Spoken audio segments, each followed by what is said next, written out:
One sentence. A single sentence spoken by Iran's parliament speaker this Sunday morning. You have crossed our red line and must pay the price. We will deliver such devastating blows that you yourselves will be driven to beg. Read that again. That wasn't said by Khamenei. Khamenei is dead. It was said by the government that replaced him. In less than 24 hours, operational, organised, with missiles still in the air. Now understand what happened, in order. February 28, 2026. The operation was codenamed Roaring Lion by Israel and Operation Epic Fury by the United States. The strikes began at 9:45 a.m. Tehran time, a Saturday, the first workday of the week in Iran. Trump announced major combat operations against Iran in a Truth Social post in the early hours of the morning. Bombs will be dropping everywhere, he told the Iranian people directly. In a single day, the following were killed: Iran's Army Chief of Staff, the Defense Minister, the Commander-in-Chief of the Revolutionary Guard, Senior Security Advisor Ali Shamkhani, and Khamenei himself. The people that make all the decisions, most of them are gone, Trump told NBC News by phone. Most. Not all.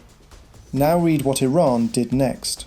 The Islamic Revolutionary Guard Corps announced it had struck the US Navy's 5th Fleet headquarters in Bahrain, American bases in Qatar, in the UAE, military and security centers across the entire region.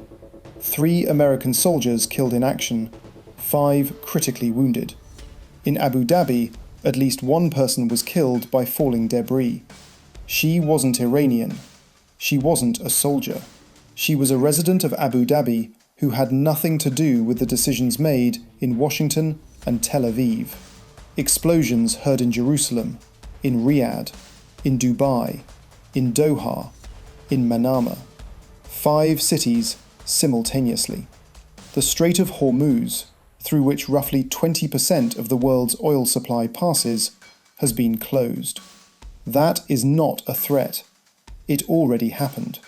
Now, about who is running Iran. On Sunday, Iran formed a Provisional Leadership Council, naming Ayatollah Ali Reza Arafi, President Masoud Pezeshkian, and Judiciary Chief Gholam Hossein Mohseni Ejei as members. 3 men. A constitution that planned for exactly this moment. A system built to survive the assassination of its own leader.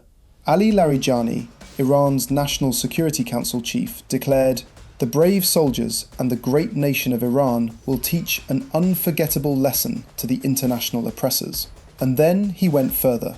In a social media post that deliberately mirrored Trump's own tone and style, he wrote in all caps, "Yesterday, Iran fired missiles at the United States and Israel, and they did hurt.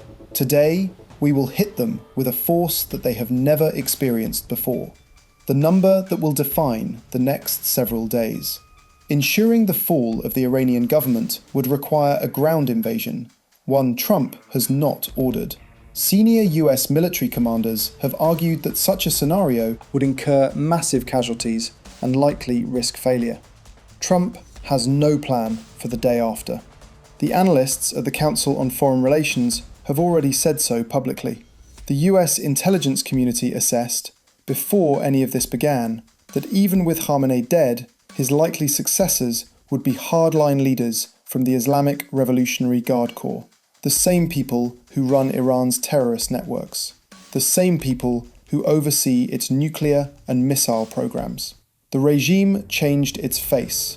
The Revolutionary Guard changed nothing. As word of Khamenei's death spread, some people in Tehran were seen celebrating from rooftops.